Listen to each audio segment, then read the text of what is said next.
యెహోవా యందు భయభక్తులు కలిగిన త్రోవలలో నడుచువారందరూ ధన్యులు. భయము ఉండాలి, భక్తి ఉండాలి, దేవుని మార్గంలో నడవాలి. అప్పుడే నీవు దీవించబడతావు, అప్పుడే నువ్వు సంతోషభరితులుగా ఉంటావు, అప్పుడే నువ్వు భాగ్యవంతులుగా ఉంటావు.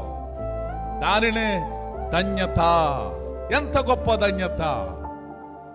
నిన్ను ఆరాధించుట గొప్ప ధన్యత, నిన్ను ప్రార్థించుట గొప్ప ధన్యత, నీ నామములో బాప్తిస్మం పొందుట గొప్ప ధన్యత, నీ బల్లలో, నీ శరీరములో, నీ రక్తములో పాలు పంపులు పొందుట గొప్ప ధన్యత, నీవు నా కొరకు సిలువలో మరణించుట నాకు గొప్ప ధన్యత.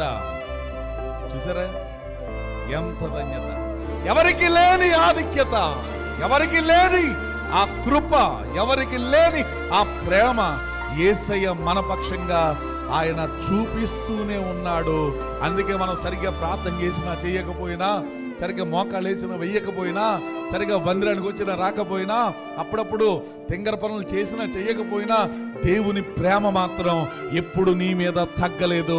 ఆయన కృప ఎప్పుడు నీ మీద నిలిచి ఉంది గనుకే ఈ రోజున దేవుని మందిరంలో కూర్చుని ఆయనను ఆరాధిస్తున్నావు. అదండి ఆయన మన పట్ల చూపించే ప్రేమ, జాలి, కనికరం. ఇది గొప్ప ధన్యత.